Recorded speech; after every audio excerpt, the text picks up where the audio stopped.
toza na ndeko na biso akopesa kombo ayebisa biso esika awuti mpe komante par rapport à match.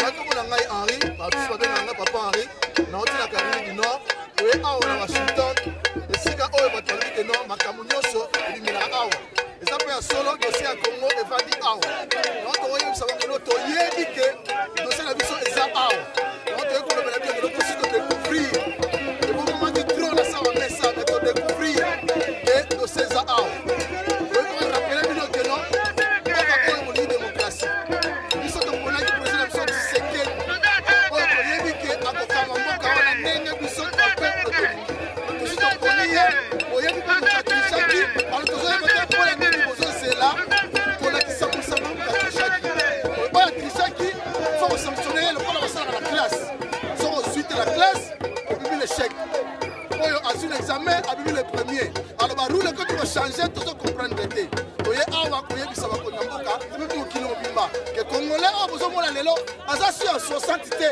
oyo bokosaki nde na balubumba sikoyo ekomi congolais ya 2012 oyo ayebi baregle du jeu asi atangi mpe alingi lisusu communication te tozoreklame élection na biso Tshisekedi azala wana tozoreklame droit état de droit congolais ajuire na bavie oyo nzambe apesa ye étranger akende kojuire na bavie oyo nzambe apesa ye biso toza na message mosusu te tolobi ozoleka nzembo kabila kangame fakende oyo nyonso azwaki c'est bon toza nango ebele toperdre te akende nango oyo etikali totala moko na biso na bana na biso message yango wana me toyebi ke ingeta le peuple vaincra advienne que pourra le peuple vaincra. Merci ndenge tolobaka toujours kimonomese poye soka daye lelo système ekocontinue oyebi yango oyo ekolita gaye akufi lelo crise cardiaque makambo ebisili te epolitika nambe mutu efola na se abomi bakongole ebele sore na ye ezaka moko fo tolalisa mutu ye na bakolabo bazoede tokena 4 chemin te abomi bakongole ebele babi fo akende na laye pourquoi bacrime esami na Congo juge na Congo soki aza na chance soki akovivre soki te mutu efolala. Mais ça sera trop facile. Nous avons condamné à mort. Il faut la condamner à vie, la prison. À mon appel ça, il y a la prison. Mais ça, les a plus solo. N'a pas congolais, on va soutenir Kabila. Quand on y a mis de l'eau, il faut les canards, la crise cardiaque à Koufi. Les Congolais passent aussi la tête. Donc les gens en bateau, depuis tant à mon bout, très fort dans l'ombre, ils continuent au Simba. Et tout y est bien. N'a pas d'argent, n'a pas d'argent, n'a pas d'argent, n'a pas d'argent. Merci mingi ndeko awa malili mpenza bomoi maboko eza koswa toza na mpenza kamba eske tokozwa mpe baimpression na yo mpona match minene esalami oyo eza vraiment réussite tokozwa impression na yo mpi mo oyo oza nango mpona bandeko na biso mpe ya kale mpi ya monde entier. Vraiment c'est une grande joie de voir que sous un froid très fort les Congolaises et les Congolais sont sortis en masse pour revendiquer les droits des Congolais, les droits du sol congolais. Et nous sommes dans la joie aujourd'hui parce que le Congolais a décidé que rien ne sera comme avant. C'est-à-dire aucun étranger ne peut venir prendre la décision à la place des Congolais. Et nous sommes aussi dans la joie du fait que nous félicitons anticipativement les forces armées congolaises ainsi que la police nationale, les services de sécurité qui ont accepté et qui ont compris qu'ils sont là sous le drapeau pour le peuple et l'intégrité territoriale. Et nous les félicitons d'avoir accepté d'être à nos côtés en tant que peuple et nation. Qu'ils ne reculent jamais derrière, qu'ils n'aient pas peur, mais nous savons qu'ils seront encore très bien payés et rémunérés comme il se doit. Et nous les encourageons et nous les félicitons. Nous profitons de l'occasion pour féliciter le président élu Étienne Tshisekedi pour toutes les décisions qu'il a prises depuis hier. On n'est pas à reconnaître les élections législatives à cause de fraude et de cafouillage de la part de M. Ngoï Mulunda et son équipe. Nous regrettons de ce qu'il a comme parole de Dieu dans sa main, la Bible, et nous ne pouvons pas mélanger, mais toutefois nous pouvons placer un mot pour dire que sa succession apostolique ne lui donne pas ce droit-là de détruire toute une nation à cause de ses propres sentiments en tant qu'individu. Et nous voulons aussi féliciter le peuple congolais du monde entier pour nous avoir aussi accepté en tant que peuple, le peuple qui se réconcilie avec lui-même, le peuple qui a demandé pardon à Dieu à cause de la léthargie et d'autres erreurs commises dans le passé. Aujourd'hui, nous sommes unis, nous sommes un et nous voulons aller de l'avant. Nous vous félicitons encore et en particulier nous félicitons le peuple de Caroline du Nord, de Raleigh, Charlotte, Greensboro, Wilmington. Nous félicitons tout le monde pour leur participation. Ceux-là qui sont venus, nous les bénissons. Ceux-là qui sont restés, qui ont participé à ce que les autres arrivent ici à DC, nous les bénissons encore. Nous bénissons toutes les familles. Mais aussi, nous voulons aussi dire que pendant les temps les plus difficiles, nous voulons rentrer encore ensemble et travailler main dans la main. La bonne nouvelle, c'est que notre frère Matanda Jacques Matanda sera à Raleigh pour animer une conférence sur l'axe politique et économique. Quelle est notre vision aujourd'hui en tant que diaspora à l'extérieur et en particulier aux États-Unis. Il vient d'une grande conférence et nous voulons aussi, dans plus ou moins 2 semaines, le recevoir à Raleigh, capitale de Caroline du Nord. Et il sera l'invité de notre bien-aimé Papi Soukidi et François Mali. Et ce sont eux qui vont le recevoir afin qu'il puisse livrer le message qu'il a pour le Congo et surtout le peuple congolais, la diaspora, je voulais dire, à Raleigh.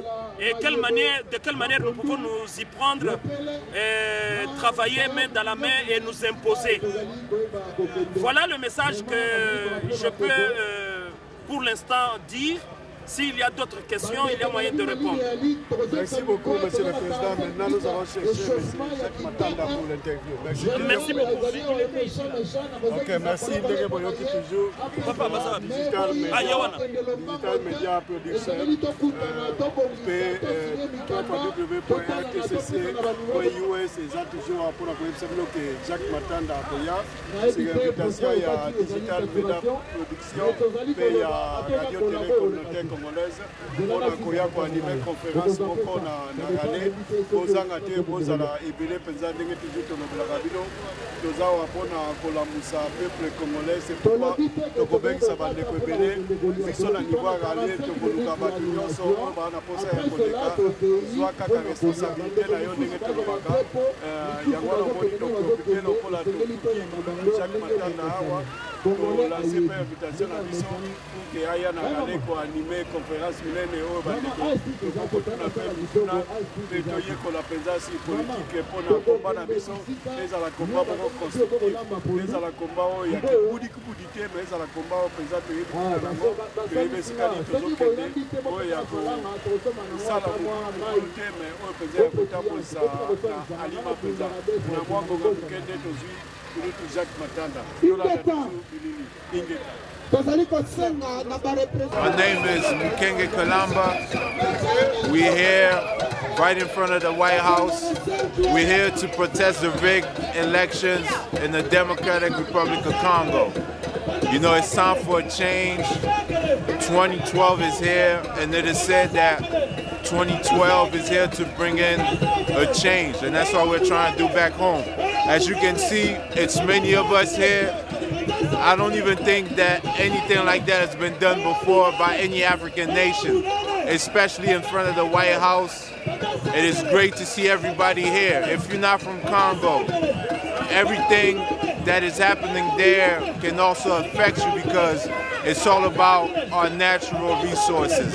And that's what these people want, is our natural resources. And we're here to say that we've had enough, no more. We are not taking it. We're going to keep doing this. You know, our fathers, our mothers started. Now it's up to my generation. And we're going to pass on the fight to the generation of my kids. And we're going to make sure that one day the Congolese people are free. The fight is now. I've spoken. Thank you.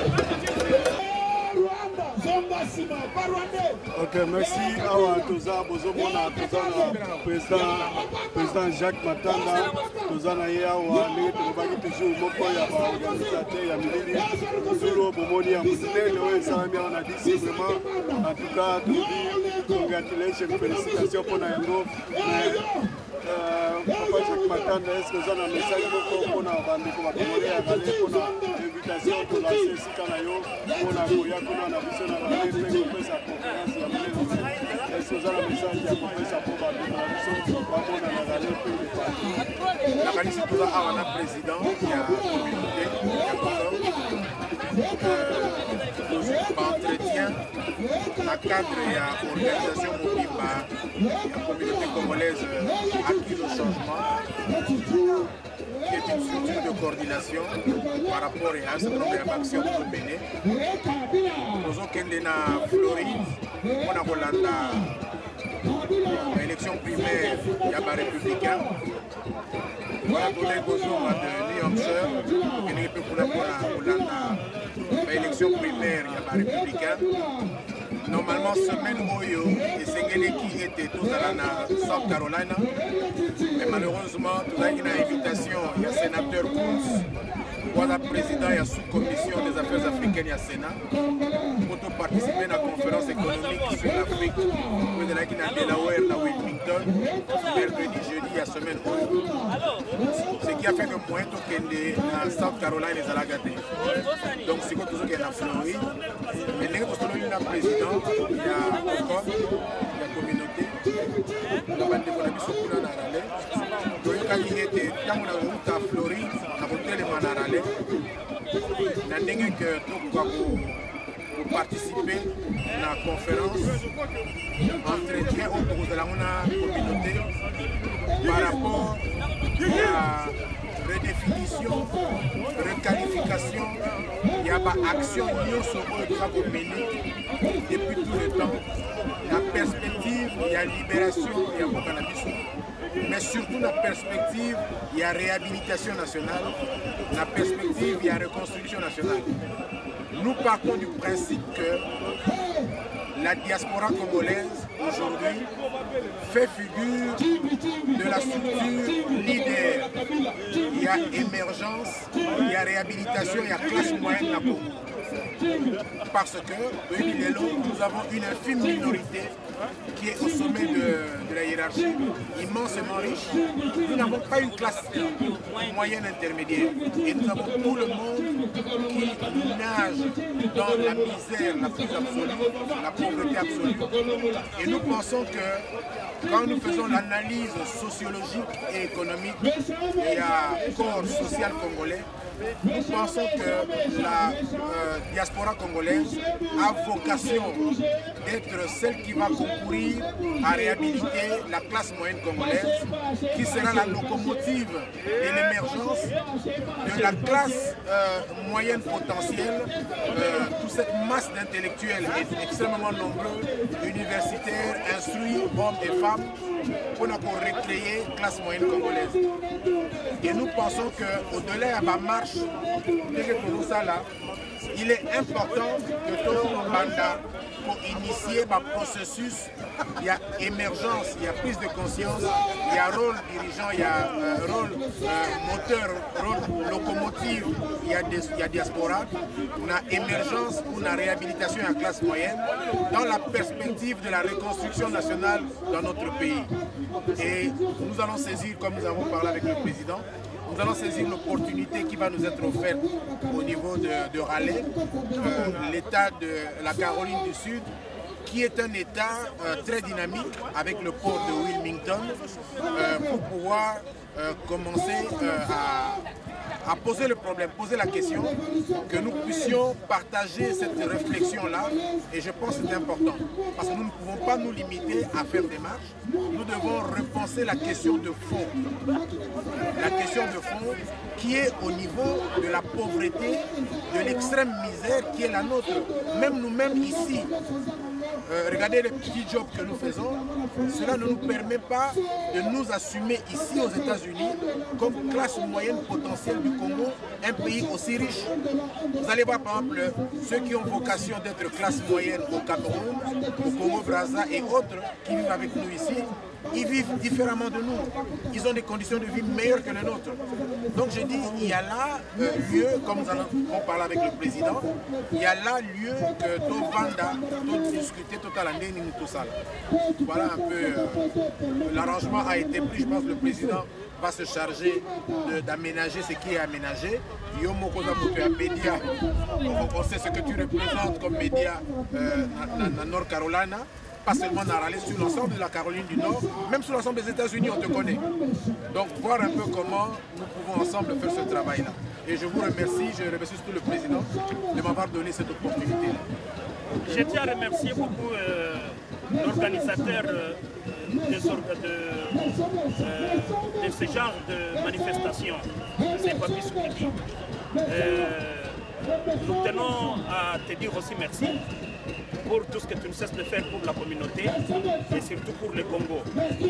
Et nous serons là pour vous appuyer dans la démarche. Et nous pensons qu'il sera content de ce qu'il pourra trouver sur le terrain. Merci.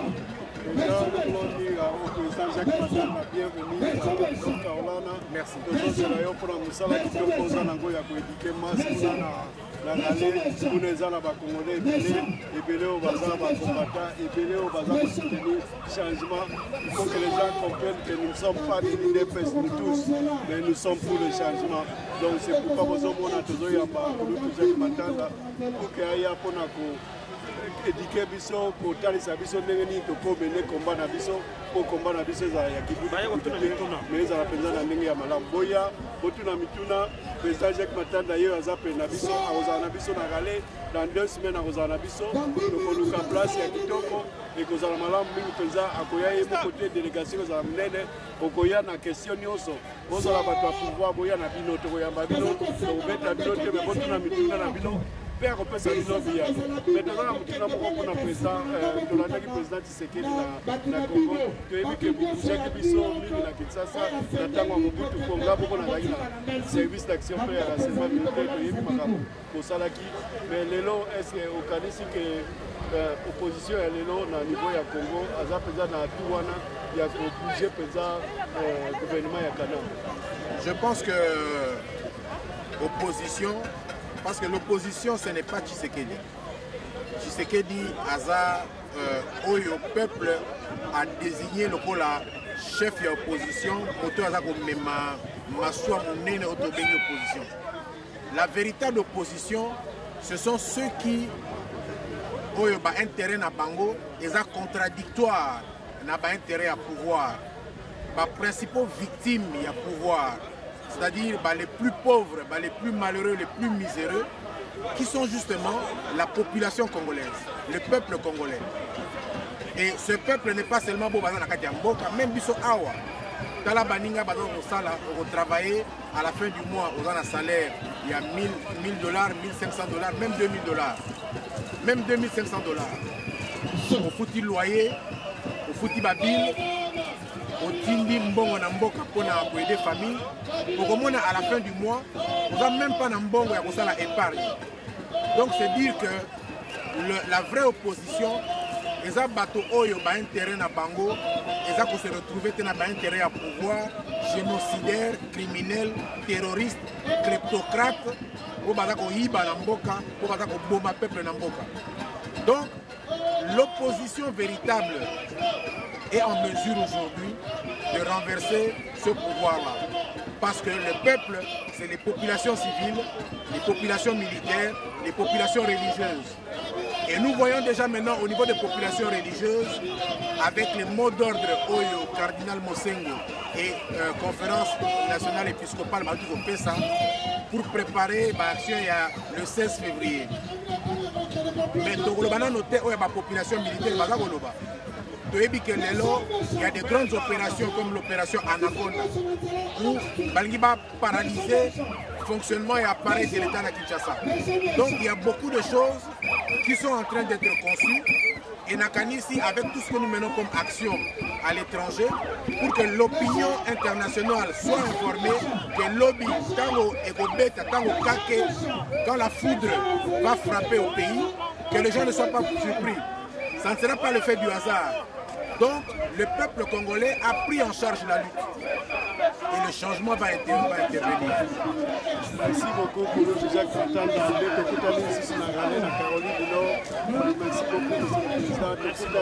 Merci beaucoup, digital media production azali pe www.rtcc.us tolakisi bino uluti Jacques Matanda aza boya ebele sekotia bambongo na biso ange mpona kozwa sale kozwa esika kitoko suke tosala conférence ya monene oyo bato nyonso bakosepela tolobi ingeta asuivre tozokobisa na biso.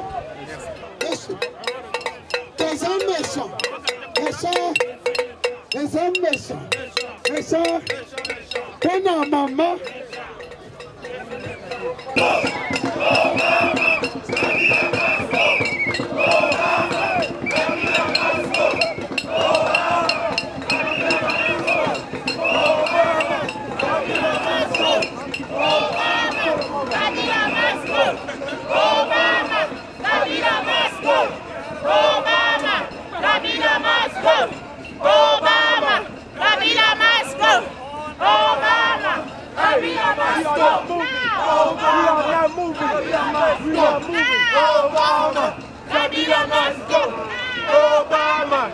yeah, don't long a day. We are not moving. Obama, Kabila must go. Obama, Kabila must go. Kabila must go. Obama, Kabila must go. Obama, Kabila must go. Obama, Kabila must go. Obama, Kabila must go. Obama collabore. Obama collabore. Bobi bana Congo. Bakolabore. Tokotika te Kabila yo ti okokufa. Mazoi ba ukota na matoi na zoi okokufa tokotika ote. Mulu zama mboka na bino. Merde alobi Merde alobi tu. Malo basira te Kabila kende to.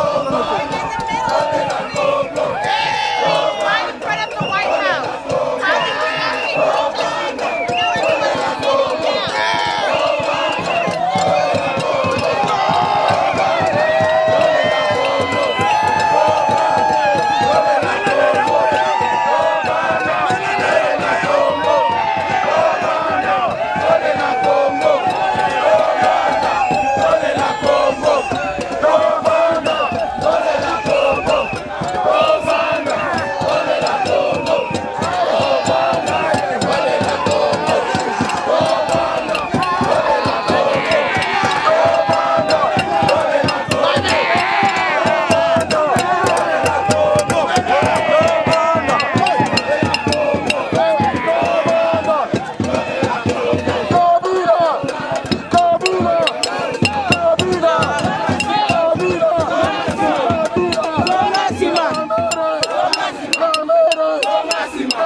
Next door, another way, but you can't go there.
Baya, bakolongola biso na nzela toza na kati ya Washington DC liboso ya Maison Blanche tokolongwa te tokokende te tozali awa baya soki kolongola biso Kabila ifolonga na pouvoir tanke Kabila longwe te tokotika te bino bakolabo ozalokola bandoki na butu ozakende loka mboka na moi ozosekomporte lokola bana mboka toyebi bino bilongi na bino toyebi yango bokontinue kobatama kaka me biso tokontinue kobunda mpo na mboka c'est la patrie ou la mort iketa artiste et musicien mais ayeka mpona masolo tous les collabos doivent partir méchant ça dit méchant ingeta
millions.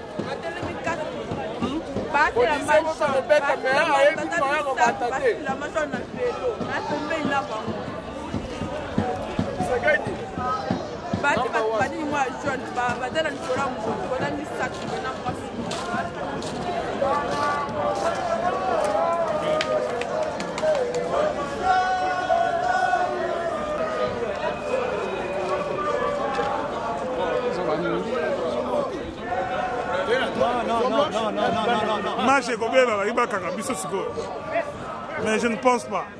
Tosengi na Kabila alongwa na mboka na biso to poni président mais akene na ye élection législative échoué na yango biso moko to organiser na ndenge to lingi batikela biso pays na biso libre. Nous ne voulons pas de ça.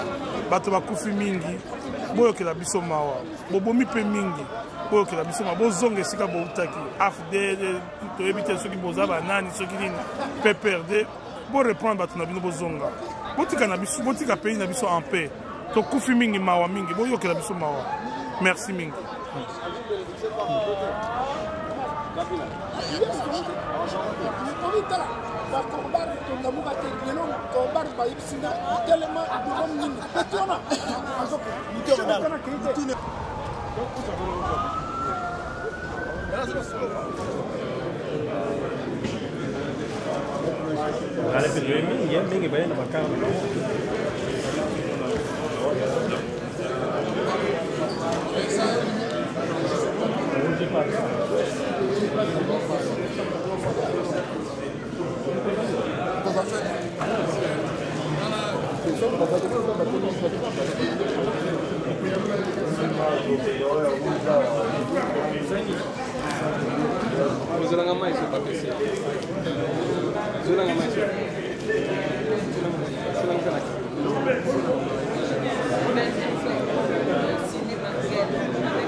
Ok.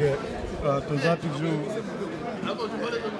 tozotalisa mwa moke ndenge nini bacongolais baye après marche sikoyo bacongolais baye awa mpona kolia toza na badélégation ya bakote ebele tozolinga mpe yeba kaka badélégation euti babisika ebele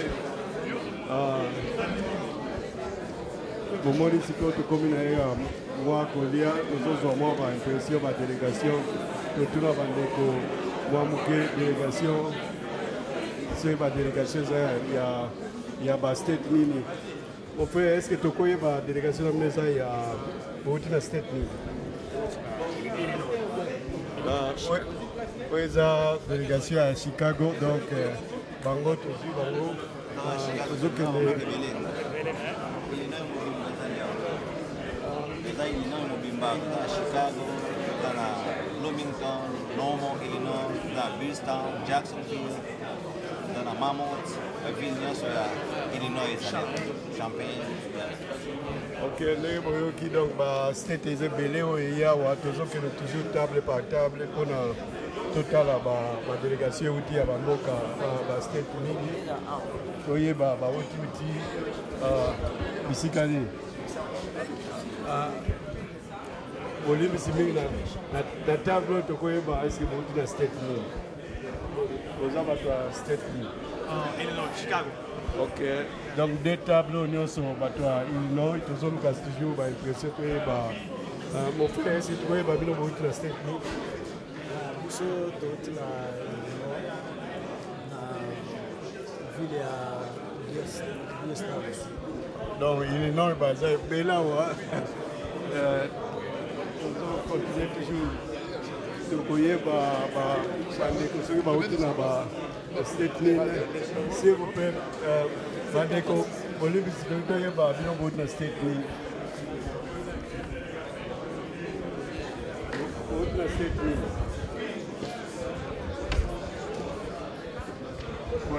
biso toza bana Washington awa toye eza likambo ya mabele toye kodefendre mabele na biso nayebi te valeur yango tobana oyoka yango na sango tozotala kaka na bible bana ya israel bazobunda mpona terre promise toyebai valeur nango te me lelo oyo tokokomprendre likambo ya mabele defa te mpona mabele soki biso nyonso esengeli tosila tokovide le petit wana jamais tokotikeli eloko wana mpenza liti mpona mabele na biso tokotika yango te don ndenge toyawa ino mongo ezomona